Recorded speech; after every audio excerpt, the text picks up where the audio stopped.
partir de este momento, los invitamos a formar parte de esta mesa donde se componen y descomponen los problemas del país.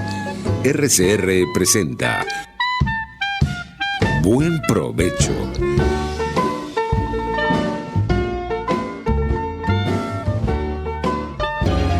Diáspora y Ambiente con Tomás Páez y Fernando Jáuregui.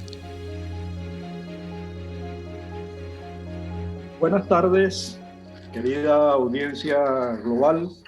Nuevamente, como todos los viernes a esta hora, a través de la emisora pionera de la radiodifusión venezolana, Radio Caracas Radio, a través de rcr750.com, nos encontramos en este su espacio, Diáspora y Ambiente en Buen Provecho. En la dirección de la estación se encuentra Jaime Nestares, en la gerencia de producción Willy Zarcaya, en la producción Carla Sons, en los controles José Gregorio González y en la conducción estos servidores Fernando Jáuregui y Tomás Páez. Esperemos que Fernando pueda conectarse a lo largo del programa. Está en actividades vinculadas con el tema que nos ocupa, con el tema ambiental. Antes de presentar a nuestro invitado, un invitado muy bueno y sabroso para la polémica, algunos datos de interés de servicio público. Estamos hablando de amigos y profesores y compañeros necesitados de recursos para poder atender la quimio, los servicios para el tratamiento del oxígeno y el COVID, etcétera, ¿no? Estamos hablando de la profesora Nelly Arenas del CENDES, y los datos los pueden conseguir a través de las páginas Facebook de La Voz de la Diáspora y el Twitter de La Voz de la Diáspora. Pueden conseguir la información de qué hacer para aportar lo que sea. De verdad que allí lo importante es que podamos apoyar a los requerimientos de estos compañeros, de estas personas necesitadas. Está Alexander Luzardo, quien ha sido un ambientalista preocupado por este tema y profesor universitario que en este momento necesita apoyo. Luis Manuel Esculpi, quien fuera diputado del Congreso de la República, Henry Gómez Alberti, quien fuera presidente de Fedindustria, todos ellos necesitando recursos. También Eduardo Sapene, la hija de Eduardo Sapene, necesita apoyo, y de verdad que, bueno, lo que podamos dar, lo que podamos transmitir, lo que podamos sumar para poder acompañar a todas estas personas muy queridas por lo demás, que han hecho una labor social impresionante. Un temita extra es el asunto de Cuba, ¿no? Nunca había habido una movilización tan fuerte del régimen cubano, de la dictadura cubana, pues, ¿no? Sacando tanques, policía, los grupos armados, los colectivos cubanos, etcétera, para frenar una marcha que solamente pedía vida. Esa era la consigna: patria y vida. Y pedir patria y vida para un régimen que es la muerte es el peor de los llamados. Bueno, tenemos con nosotros entonces a Arturo Araujo. Arturo es economista, es empresario, esto es importante, es empresario, y además ha estado siempre rondando el sector agrícola.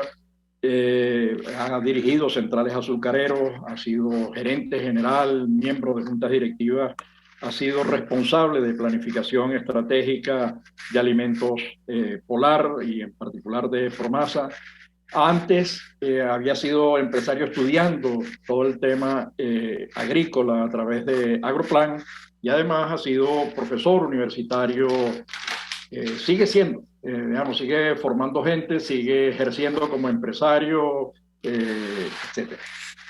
La semana pasada iniciamos un debate que además encaja con lo que viene en Venezuela, que es, lo iniciamos con otro amigo también, y además es un amigo común, quien fuera presidente de la Academia de Ciencias Económicas y Sociales de Venezuela, Humberto García. Y Arturo además tiene ahí un chat donde está discutiendo a diario sobre este tema, que es cómo hacer para recuperar el país respetando las nuevas estrategias y la nueva realidad de la transición energética y la transición ecológica. Acaba de terminar en estos momentos, pues en estos días, la cumbre climática en Glasgow, y todo el mundo dice que las conclusiones fueron descafeinadas y las conclusiones fueron así como muy tibias, ¿no? Bueno, pero por lo menos hubo algunos acuerdos mínimos y eso vale la pena porque se trata de salvar el espacio en el que se mueve el ser humano, digamos, tratar de salvar la... Entonces, esto se lo planteamos de una vez a Arturo. ¿Cómo hacemos para resolver este dilema entre recuperación del país que ha tenido y tuvo durante el siglo pasado un ingrediente importantísimo que fue el petróleo, actor fundamental del desarrollo inmenso y de la movilidad social inmensa que tuvo Venezuela, cómo hacemos compatible eso con la recuperación del país, con la destrucción de la industria petrolera, con los recursos que no tenemos? ¿Cómo hacemos? Y respetando el ambiente, ¿cómo hacemos todo? ¿Cómo mezclamos toda esa cosa, Arturo? Sí, bueno, nada, Tomás, Fernando, Caracas, primero gracias por invitarme a este programa interesantísimo que nos une a todos los venezolanos, los que estamos dentro del país, los que estamos fuera, y digo los que estamos dentro porque aún los que estamos físicamente fuera, pues tenemos nuestro corazón, nuestra alma y nuestra mente, nuestra familia, nuestros amigos, todos en Venezuela. Entonces, gracias por invitarme a esta excelente iniciativa y felicitarlos a ustedes por ella, ¿no? Bueno, la tarea, por supuesto, lo primero que hay que decir no es fácil, no es una tarea fácil. Lo segundo que hay que decir, y diciéndolo, voy a tratar de entrar en otros temas, es que necesariamente tenemos que hacer un esfuerzo político fundamental para salir de este régimen. Con este régimen no hay definitivamente vida, no hay esperanza, no hay posibilidades para nada. Bueno, Venezuela hay iniciativas en esa dirección, fuera también, las doy, no es tema de este diálogo, así que voy a tratar de entrar de una vez en las respuestas a tus preguntas, ¿no? No hay una sola respuesta, hay que actuar en distintas áreas, en distintos campos, sin lugar a dudas. No hay, es un reto inmenso, pero tan inmenso como atractivo. Y yo creo que básicamente la clave para conciliar, y tú diste ahí una palabra que es clave, ¿no? O sea, ¿qué hacemos? Tenemos un país destruido, tenemos unas metas climáticas que todos compartimos porque el planeta en el que vivimos es aquí, y tenemos una Venezuela que necesita ser recuperada y un proyecto de país que tiene que ser construido y bueno, y el recurso con el que contamos es fundamental para construirlo. Y quiero hablar de recursos y no de riqueza, porque son dos cosas distintas. El recurso fundamental con el que contamos para rescatar el país y volver a tener una vida digna en nuestro país es, sin ningún lugar a dudas, el petróleo. Bueno, yo creo que una de las claves fundamentales, una de muchas, pero una clave fundamental es la tecnología, ¿no? Nosotros estamos obligados a usar esa gran cantidad de recursos energéticos que tenemos, que no es solo petróleo, energéticos que tenemos, donde sí, ciertamente, los hidrocarburos, más concretamente el petróleo y el gas, juegan un rol muy importante, pero no los únicos, pues tenemos recursos hidráulicos para rato y otras posibilidades inmensas. Repito, el secreto para conciliar el crecimiento y la recuperación de la economía y el bienestar de nuestra población, y yo voy a hacer mucho énfasis en eso, es convirtiendo un recurso que tenemos en el subsuelo, que somos el país más rico, que tiene esos recursos en más abundancia, que es el petróleo, convertirlos en riqueza, y particularmente convertirlos en riqueza social, que dicho en otras palabras, es bienestar, bienestar social, es crecimiento económico, un crecimiento económico que pueda financiar ese bienestar social que es una prioridad fundamental. Entonces, Ahora, el secreto, creo, eso no es incompatible. tecnología. Eso no es incompatible con la decisión de disminuir las emisiones de CO2 de los y el petróleo es un gran responsable. Eso no lo niega, no es contradictorio. ¿Cómo avanzar produciendo con algo que genera contaminación? Bueno, yo creo que ahí hay que hablar un poquito sobre esto y entender que nosotros estamos heredando una situación climática muy particular y estamos heredando un mundo que se mueve con energía. Eso no es responsabilidad nuestra, eso es una realidad que está ahí. Punto. El mundo actual que conocemos y particularmente el mundo desarrollado para tener ese nivel de desarrollo demanda energía. Y las mayores fuentes de energía que explican ese crecimiento y que explican la situación, permíteme decirlo, de bienestar y de progreso que hoy hay en los países desarrollados y que explica las economías a nivel mundial, es la energía. Y básicamente las fuentes de energía más importantes que hay son desafortunadamente contaminantes. Son carbón, en primer lugar, que ocupa un poquito más de un tercio de la fuente energética mundial. Además el recurso más contaminante que hay, ocupa una proporción muy grande. Ciertamente es el petróleo, ciertamente es el gas, ciertamente son los hidrocarburos. Y esa es una realidad que no podemos decretar que desaparezca, conforme no podemos decretar que hoy la ley de gravedad no funciona. Hoy estamos viendo cómo la economía mundial se está resintiendo por los problemas que hay de suministro de energía. Bueno, tú imagínate que nosotros decidiéramos en aras de salvar el planeta, cortar el suministro de petróleo y gas, y bueno, caos mundial, ¿no? Entonces, el mundo va a seguir demandando y va a seguir requiriendo energía. Y por muchos años el mundo va a tener que seguir funcionando, alimentando su aparato productivo y su bienestar, a partir de fuentes como el petróleo y el gas. ¿Eso cómo se compatibiliza, repito, con los cambios climáticos? Bueno, repito, hay tecnologías que están permitiendo sustituir fuentes contaminantes por energías limpias, que son relativamente incipientes. Estamos hablando, por supuesto, de energía proveniente de la luz,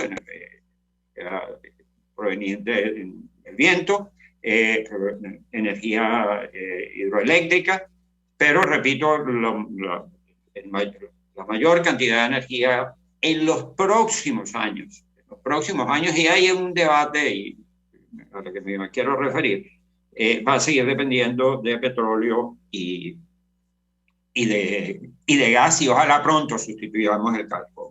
Bueno, la tecnología permite, hoy hay avances importantes, tenemos tenemos en Japón ejemplos, tenemos en España, en Bilbao ejemplos interesantes, en donde ya las refinerías están capturando, por ejemplo, a través de tecnologías de CCUS, o sea, que es capturas de carbón y usos y almacenamientos de carbón, que permiten reducir significativamente la contaminación proveniente de esos procesos, ¿no?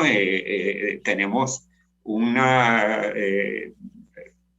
afortunadamente, hoy por hoy, ya las energías limpias como la eólica y la solar ya entraron en una franja de precios que pueden competir con el petróleo, que pueden competir con el gas. Lo que pasa es que es todavía muy incipiente y hay unos temas de almacenamiento y unos temas tecnológicos que hay que resolver, ¿no?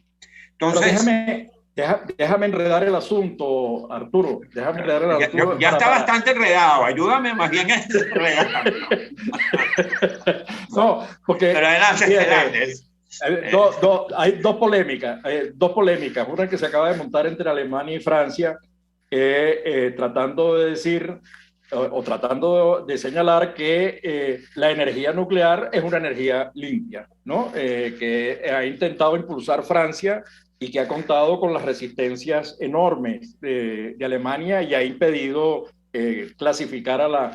Entonces, pareciera que la energía nuclear no es exactamente un sustituto del petróleo, gas y el carbón, que por lo demás sigue creciendo su consumo. Digamos, el carbón ha experimentado un consumo. Entonces tú dices, bueno, ¿cómo estás comprometiéndote a disminuir emisiones cuando al mismo tiempo estás...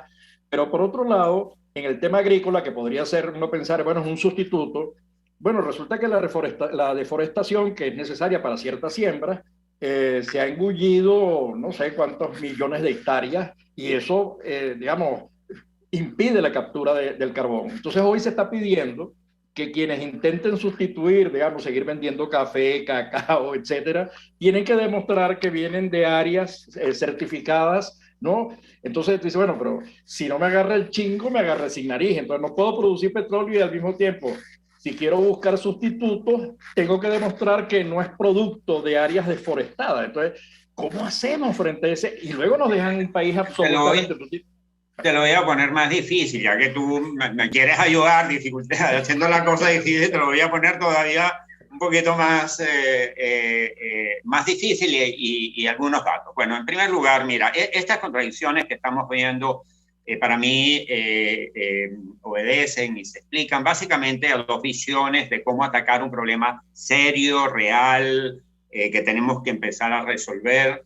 Que no podemos desconocer, que tenemos que sensibilizarlos, y yo el primero, que es el tema del calentamiento global, ¿no? Pero, digamos, el cómo abordarlo yo creo que es el secreto de todo esto, ¿no? Pero, de nuevo, estas tensiones que tú mencionas y otras que aparecieron en la COP26, creo que obedecen a dos fuerzas que hay... se están debatiendo, a dos visiones que se están debatiendo sobre el tema. Yo creo que hay una visión un poco, para decirlo de alguna manera, más voluntarista, menos, que mide un poquito menos las posibilidades reales y los costos de los costos sociales, no solo económicos, sociales, de una transición demasiado acelerada, que básicamente esa visión es una visión que manejan, dominan, cuya bandera la toman básicamente a los países desarrollados, Europa fundamentalmente, junto con Estados Unidos, donde también dentro de Estados Unidos hay dos visiones bastante complicadas. Y una visión que tiene que ver con ese mundo, con esa parte del mundo, con esas 2/3 partes del mundo, que quizá tienen menos voz, que quizá tienen menos glamour y menos encanto, pero que dicen, oye, nosotros queremos ser desarrollados también, nosotros queremos tener calidad de vida también, nosotros aspiramos a ser... un país con, bueno, que se parezca su bienestar, en el bienestar de la población y en la estabilidad económica a ustedes. Pero para eso nosotros necesitamos energía y resulta, ¿saben qué? Que por ejemplo, dígame cómo vamos a resolver la reducción de la CO2 cuando en el mundo todavía 2.600 millones de personas no tienen acceso a cocina limpia, a una cocina que funcione de forma con energías limpias. Estamos hablando de 1/3 de la población. Bueno, ese tercio de la población cocina prácticamente con leña y con elementos mucho más contaminantes que el carbón y el gas. Bueno, ¿qué hacemos con esa con esa población que aspira, pues, oye, a poder prender su cocina con una cocina eléctrica o proveniente de gas, ¿no? Se habla que la ONU, estas son cifras de la ONU, hay más de 760 millones de personas en el 2020 que no tenían acceso a ningún tipo de electricidad, Tomás, y que requieren electricidad. ¿Qué vamos a hacer con esa gente? ¿Sabes? Ahí hay un tema, ¿no? Y que inclusive en el 2030, con muchas de las metas que plantea la propia COP, habrá cerca de 670 millones de personas, el 8% de la población mundial, que no es poco, viviendo sin electricidad todavía. Entonces a esa gente hay que darle respuesta. Esa gente que no tiene, o sea, que tiene que cocinar con leña, que tiene que cocinar con carbón, que es altamente contaminante, donde mueren miles de personas al año por asfixia de la combustión de los humos que genera eso. ¿Qué vamos a hacer con ellos, ¿no? Entonces, yo creo que hay que buscar como un equilibrio, porque hay otros países que son los que más miran esto, los que más lo sufren, o los que también miran esto, que dicen, ya va, no podemos decretar cosas, porque la gravedad no se decreta. Tenemos que tomar medidas, ser un poquito más prudentes en las metas que nos vayamos, más realistas, diría yo, más que prudentes, en las metas que nos vamos a trazar, y bueno, a partir de ahí, cómo no, ver cómo hacemos. Y repito de nuevo, las pistas que uno encuentra con esos amigos que yo tengo y que quiero muchísimo y que le agradezco muchísimo en ese y en otros chats, con las lecturas que hago de gente sin ningún tipo de interés y muy sensibilizados con temas climáticos, es que es un tema que va a descansar mucho su mejor o peor resolución en el desarrollo de tecnologías, pero en el desarrollo de tecnologías que permitan que los recursos energéticos más eficientes y más abundantes en la Tierra, que pueden seguir alimentando ese mundo desarrollado y que pueden ir sacando a ese mundo que está menos desarrollado, pero que aspira a ser desarrollado y por lo tanto aspira a tener niveles de consumos energéticos altos. Sin calentamiento global, hay que descansar en tecnologías. Las hay. Están ahí, muchas son incipientes, hay que apostar más a ellas. A ver, tú estás colocando un énfasis muy particular en el tema tecnológico, ¿no? Estás hablando de unas cifras globales, unas tendencias globales. Si nosotros encaramos el tema Venezuela, uno dice, bueno, en Venezuela el ingreso de divisas fundamental es el petróleo, digamos. Si antes era el 96% de las divisas, hoy debe ser, bueno, un poco menos, porque las remesas están compensando, digamos, lo que envía la diáspora. Y el narcotráfico tiene que jugar algo también. Claro, ¿no? Importante. Lo que pasa es que esa no se mide. Claro, y las lavanderías. Las lavanderías importantes. Digamos, casinos que están ahorita, creo que se están otorgando a partir de $300,000 cada uno, no sé, me parece que es muy poco, porque parece que los casinos son mucho más rentables, pero bueno, es extraño, ¿no? Luego está el oro. Eso es sin costos transaccionales, que le llaman ahora, ¿no? A los costos transaccionales, eso. Esos que están en manos de cachuchas y cosas así. Exacto, que están viendo un partido de béisbol, dices tú. Por ejemplo, exacto, sí, a eso me refiero. Creo que nos entendemos muy bien. Entonces, tú dices, bueno, estamos en una situación en la que no hay recursos, porque no es que rasparon la olla, se robaron la olla, ¿no? Se fueron con la olla y todo, no dejaron para nadie, pues, ¿no?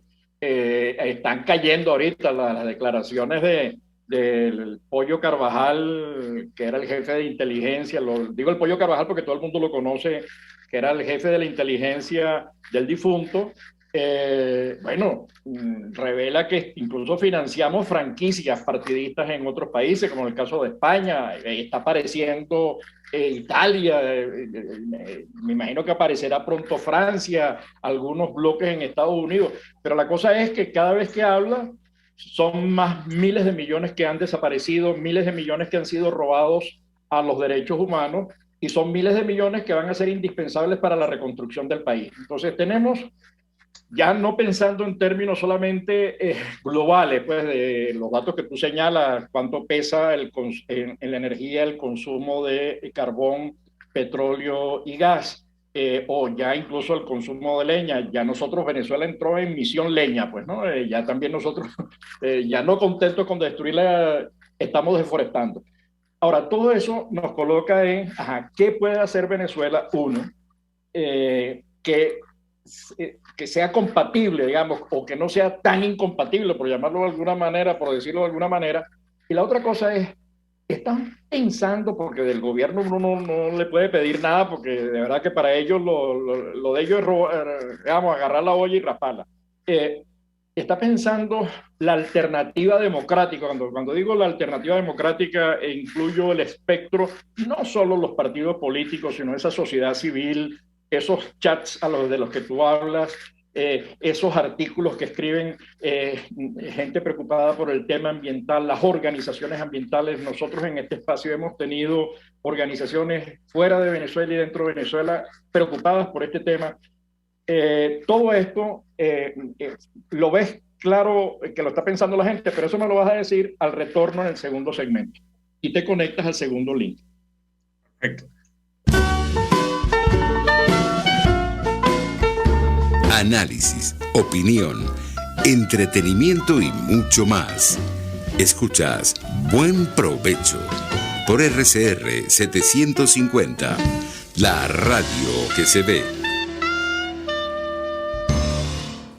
Sintonícenos a través de Periscope, @RCR750, la radio que se ve. Ahora quiero hablarte de la estación de servicio del Club Hípico, esa misma frente al Terras Plazas. Te invito a que la sigas en su Instagram, @BPTerrazas, donde en su historia están informando permanentemente la dinámica diaria en cuanto al servicio de surtido de gasolina. Con todos los mecanismos de pagos, la bomba Terrazas del Club Hípico cuenta con una gran tienda de conveniencia donde podrás encontrar todo lo que necesitas, tanto para ti como para tu carro, y también con atención de baterías Duncan. Estación de servicio Terrazas del Club Hípico. Calidad y servicio de primera clase. Es una interpretación de tendencias para tu signo zodiacal.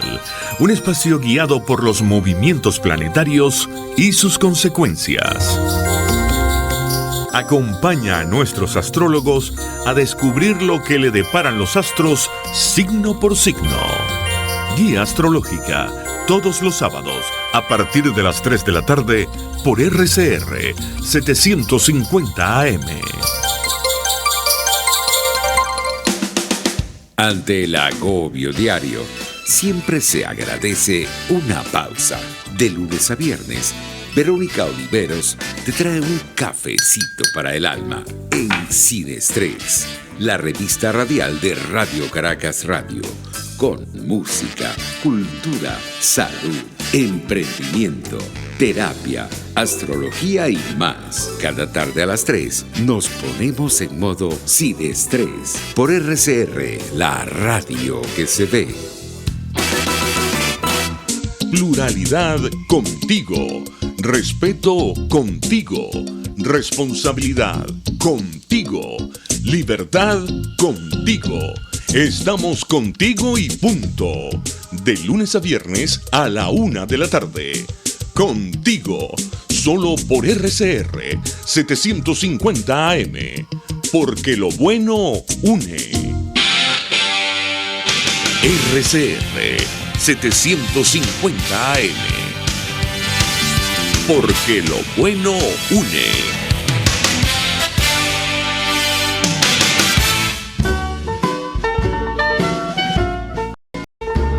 Usted escucha Buen Provecho por RCR 750, la radio que se ve.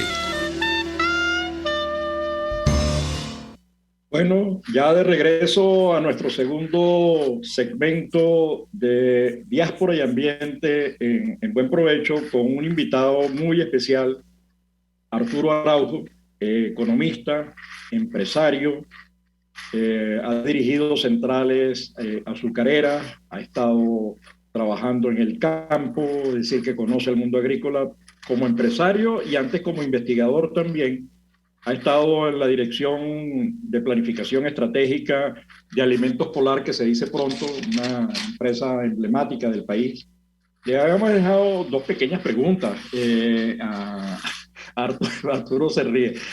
Dos pequeñas preguntas. La primera es, bueno, ¿cómo hacer para ser compatible en el caso venezolano, digamos, un país que está en una situación, no estamos hablando de Alemania, no estamos hablando de España, estamos hablando de una transición ecológica, energética y digital en Venezuela. En Venezuela, que ha sido un país devastado, un país saqueado, pues, se han robado la olla, se han robado las reservas internacionales, como está evidenciando cada vez que cae algún acusado, ¿cómo se llama? El que fue tesorero del país, que era teniente, que se alzó con las armas de los venezolanos en contra de los venezolanos en el año 92, el señor Andrade, o la enfermera de Chávez, que también está, parece que enredada y ya fue extraditada, o lo que está apareciendo. Vamos, cada vez que aparece información, vamos a ver qué es lo que surge de la información que está corriendo ahorita en Italia. Entonces le habíamos dejado la pregunta a Arturo, pero hay una tercera pregunta para hacer la cosa más dinámica, que es, bueno, los países responsables de las emisiones, la mayor cantidad de emisiones las producen los países de mayor desarrollo relativo. Entonces, no, están obligando, y eso es una de las cosas que apareció, que surgió entre las 40.000 personas que asistieron a esta cumbre, que surgió en el debate, dice, ¿cómo es eso? ¿Quién va a financiar esto? Entonces, bueno, ya aparecen instituciones, la CAF está haciendo cosas, el Banco Interamericano está haciendo cosas, financiando, bueno, mecanismos desde bonos verdes, se está inventando todo cuando digo se está inventando es en el mejor sentido del término, se está creando, se está diseñando, se están formulando políticas para promover la economía verde, una economía amigable con el ambiente. Te dejo esas preguntitas ahí nada más pequeñas, Arturo. Sí, bueno, nada, efectivamente es esa tensión de que te hablaba entre unos países que bueno, tienen, digamos, sus grandes problemas resueltos, países que ya están en plena economía de bienestar, y otros que queremos llegar ahí hay una tensión importante. Esa economía de bienestar pues, demanda, requiere para que funcione energía, y otros que queremos llegar ahí, pues vamos a necesitar energía, y esa es una tensión que va a estar ahí, ¿no? Y que va a estar ahí, que bueno, algunos sitúan pues la posibilidad de conciliar eso, digamos, tiran el MIN un poquito más lejos, ya no lo tiran para 2050, lo tiran para 2070. Yo no quiero casarme con ninguna fecha definida, porque yo creo que eso va a depender de hitos más que de fechas, y el hito será la velocidad con que tengamos las tecnologías que nos permitan reducir emisiones a partir de las fuentes de energía que nosotros desarrollemos. Bueno, efectivamente el problema es que, y permíteme que aterrice un poco más en Venezuela, el problema es que ¿qué queremos hacer en Venezuela? ¿No? ¿Qué queremos hacer? ¿No? Yo estuve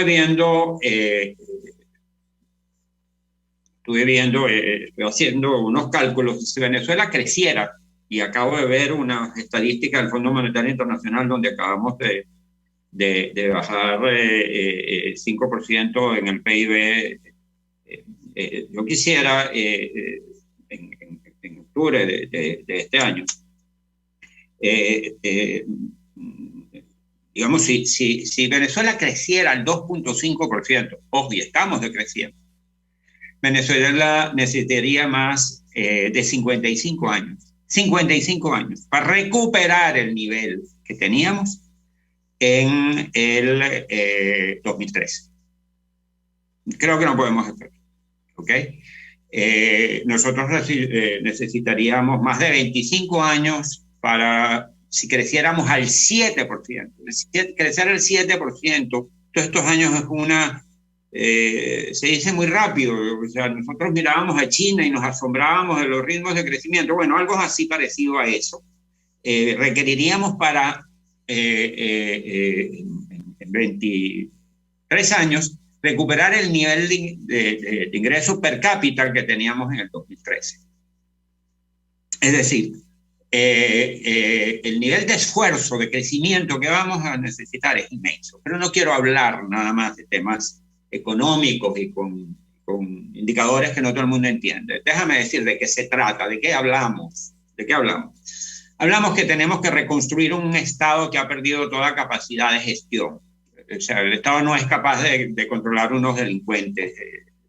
El Estado no es capaz de sacar a grupos paramilitares de nuestros territorios. Entonces nosotros necesitamos un nuevo modelo por distinto de la gestión del Estado, donde recobre capacidad para hacer lo que tiene que hacer el Estado. ¿Y qué tiene que hacer el Estado que dejó de hacer y es fundamental? Bueno, es que si nosotros aspiramos a ser un país desarrollado, lo primero que tenemos que invertir son en cosas como esta. Uno, reconstruir un sistema educativo que está destruido. Fundamental. Cuando hablo de sistema educativo, hablo de un sistema educativo de primer orden. Ese, Tomás, en donde estudiamos tú y yo, y seguramente muchos de los que nos escuchan, que era un sistema educativo público y que era nuestra mejor opción para estudiar, porque eran los mejores colegios, eran los mejores liceos, eran las mejores universidades. No había en el sector privado, es decir, sí había, pero eran muy puntuales, muy poco. Es decir, el sector público nos brindó a los venezolanos la posibilidad de crecer socialmente. Además de un sistema educativo, reconstruir todo el sistema de sanidad pública. Oye, da lástima, da rabia, da muchísima rabia oír que gente que se ha fajado, que ha trabajado toda su vida, no tenga hoy capacidad para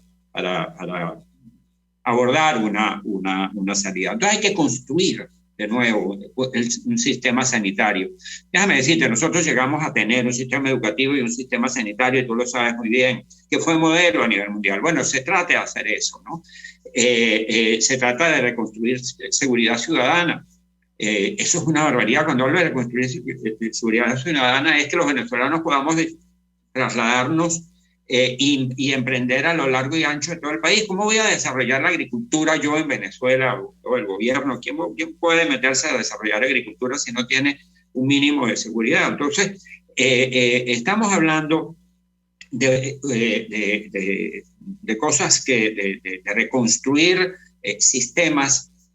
Déjame decir algo que para mí es muy importante, porque es que no puede ser que muchas de las personas que tú dices han estado cotizando toda su vida, para poder tener una pensión, ya no para vivir con lujos, pero digamos modestamente, y no la tengan, porque lo que le han dado de todo lo que ha aportado son $2.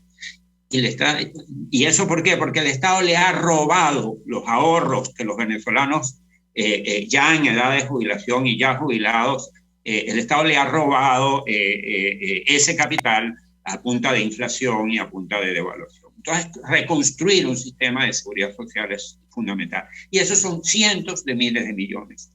No hay aportes en el mundo para promover la energía verde que permita reconstruir estos retos. Por no hablar de infraestructura, etcétera, reconstrucciones urbanas, etcétera, etcétera. Entonces, bueno, estamos hablando de cantidades muy importantes, ¿no? Pero es que no solamente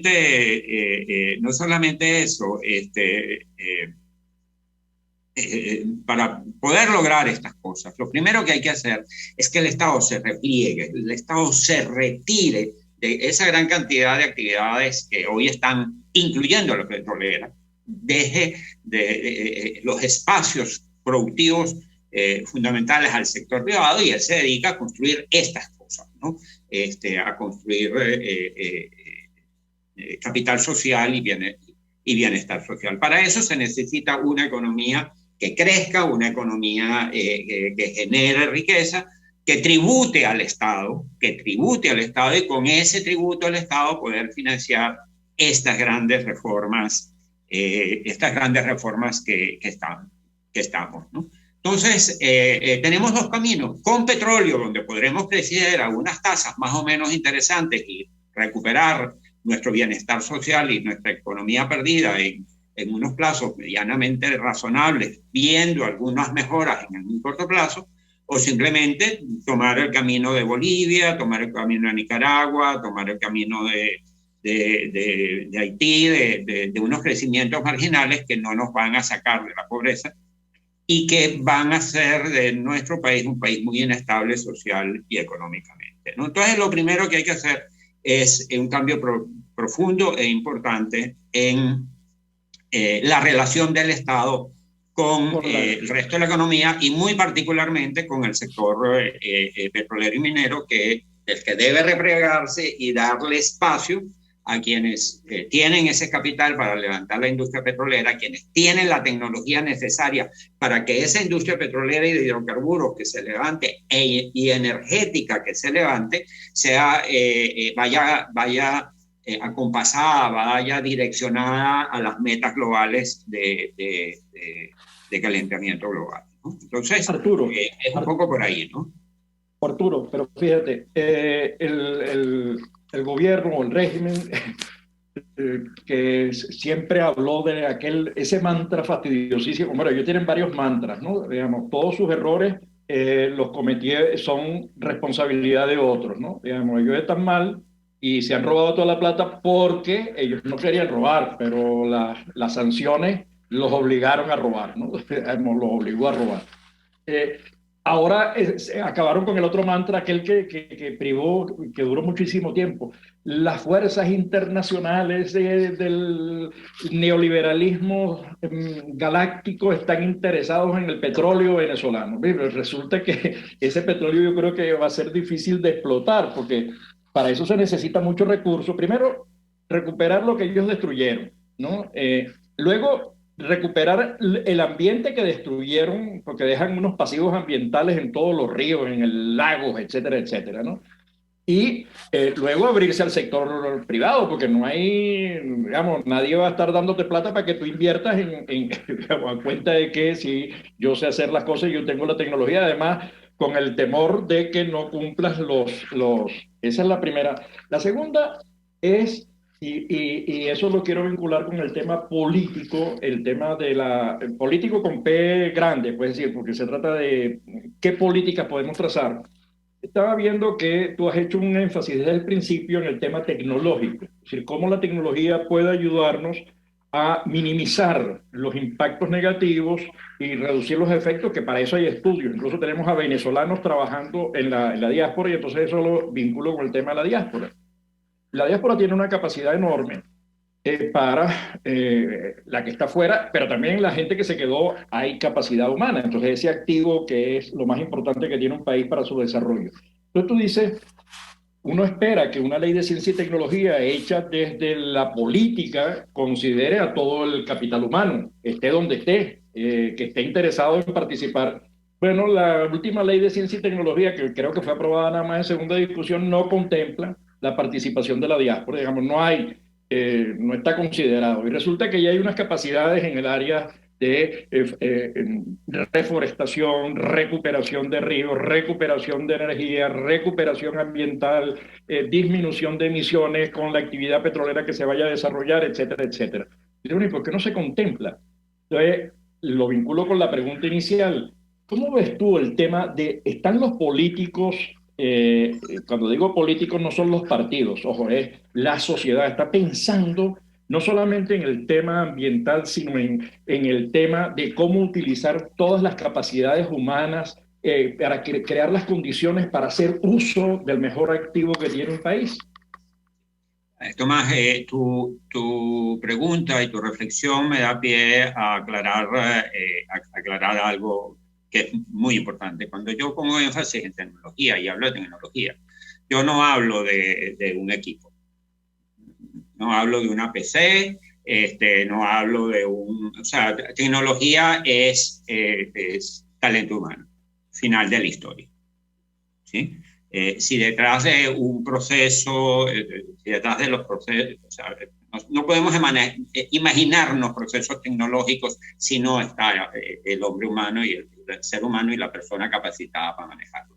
Y por supuesto, cuando hablo de tecnología, hablo de esa enorme capacidad, esa enorme cantidad de gente que hay dentro y fuera de nuestro país que tiene excelentísima formación, que siguen formándose, que siguen adquiriendo experiencia y que es fundamental para la recuperación del país. Yo no me imagino una recuperación potente del país sin un retorno importante. Habrá muchos que quizá no logren, habrán hecho vida, no regresen, perdón, porque no habrán hecho vida afuera. Pero yo estoy seguro que muchos van a venir, van a regresar y vamos a capitalizar ese enorme talento. Desde luego, para mí no es concebible, no es imaginable un desarrollo tecnológico en el país sin el rescate de recursos humanos, sin la participación de recursos humanos. O sea, tecnología y recursos humanos para mí es un paquete, pues no es separable. Entonces, no puedo estar más de acuerdo con lo que tú dices, ¿no? Lo que me da pie a mí para decir, bueno, nosotros estamos hoy frente a una nueva realidad. La nueva realidad es así como la realidad que tenemos enfrente del mundo petrolero es que destruyeron la empresa petrolera, destruyeron el país, ¿no? Destruyeron Sidor, destruyeron Benalún, Alcázar, Minerven, Bausilún, todo lo que consiguieron, destruyeron fincas, ¿no? Porque no solamente fue que las expropiaron, las confiscaron, las invadieron, sino que se comieron el maíz, se comieron la vaca y después y los toros y ni siquiera fueron capaces de ponerlos a reproducir, ¿no? Digamos, bueno, pero es una gallinita que puede seguir produciendo. Digamos, es la cosa más bárbara que uno ha visto. Esa nueva geografía es una nueva realidad. Esa nueva realidad es que tenemos venezolanos en todo el mundo. Es una nueva geografía distribuida en 90 países, centenares de ciudades, con miles de contactos, con un nuevo capital social, con nuevas posibilidades, con nueva información, con nuevos conocimientos que articulados a los que tenemos dentro del país, sumados, podemos hacer una gran cosa. Y eso significa, y eso exige una institucionalidad y políticas, plataformas que conecten, que hagan uso de esas capacidades. Si no lo haces, te estás perdiendo ese boche, te estás perdiendo esa cantidad y esa calidad humana que tienes ese activo. Es desperdiciar un activo fundamental que además está interesado y comprometido con el desarrollo del país. Tú que formas parte de la diáspora y que al mismo tiempo eres empresario y que al mismo tiempo eres docente y que al mismo tiempo eres investigador, dinos qué se puede hacer desde la diáspora con este tema. En primer lugar, bueno, yo creo que tú lo has dicho y lo has dicho muy bien, ¿no? Yo creo que en primer lugar hay que crear unas redes de contacto que permitan relacionar los que estamos fuera con los que estamos dentro, relacionarnos entre los que estamos fuera y relacionarnos entre los que estamos dentro. Eso es un cambio absolutamente enriquecedor y yo puedo dar fe por ello, porque a mí estos intercambios me han enriquecido pues muchísimo, ¿no? Pero muchísimo, y me han ayudado a formar una visión yo creo que mucho más realista, mucho más completa, pero también mucho más optimista. Cuando yo oigo ese talento, cuando yo lo veo expresarse, el que está dentro y el que está afuera, a mí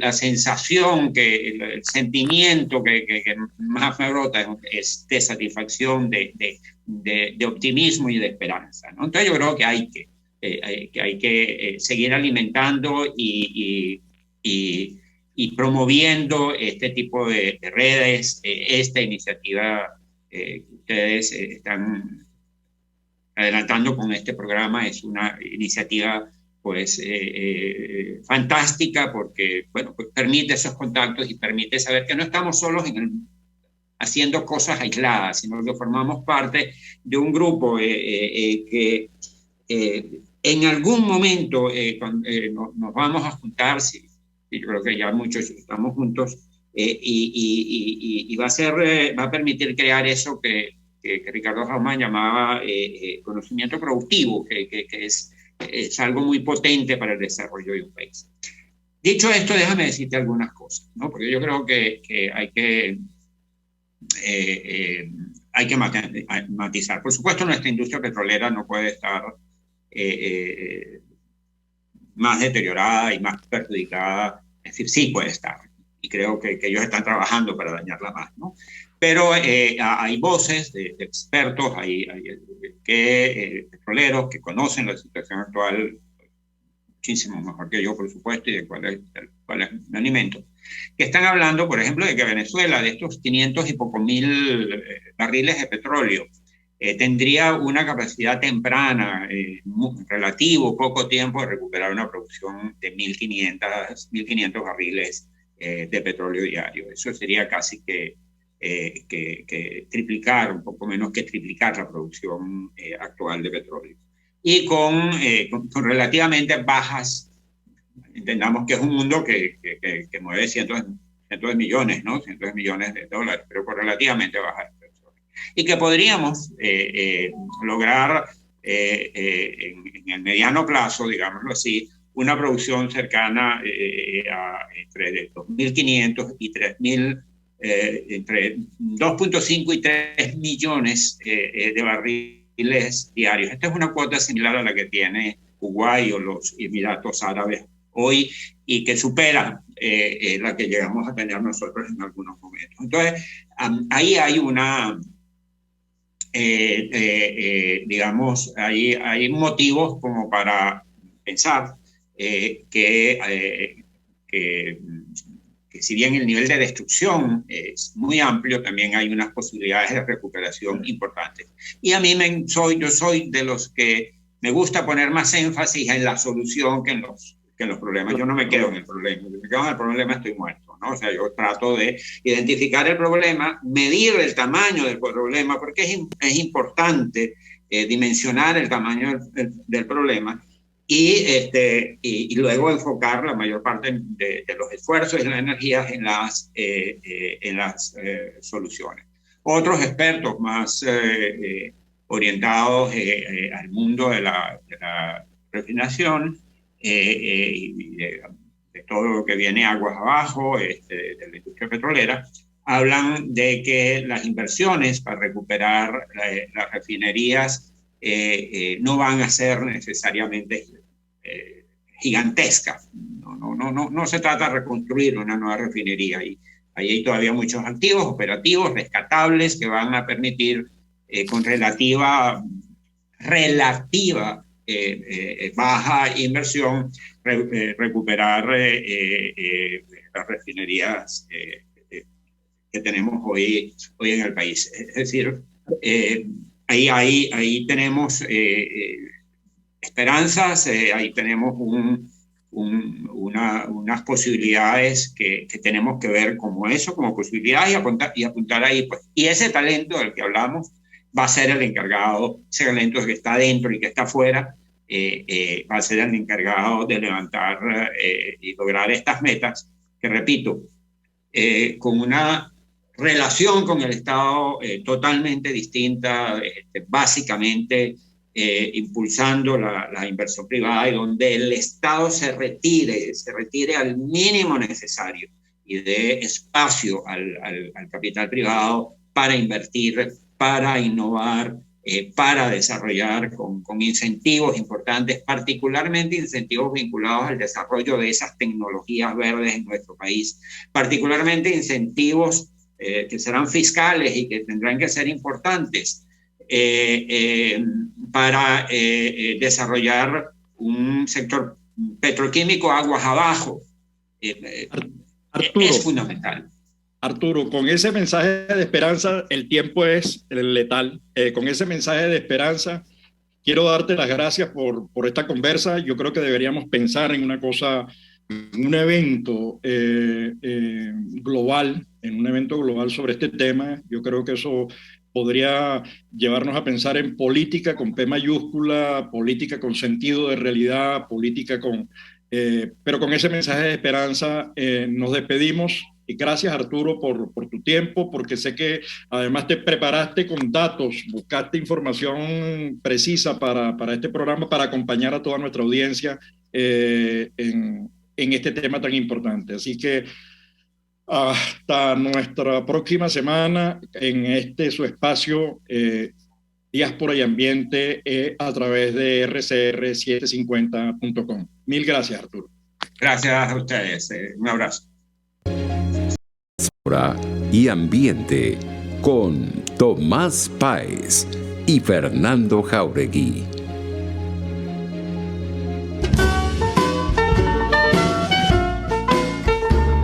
RCR presentó Buen Provecho. Síganos en Twitter como @RCR750, la radio que se ve.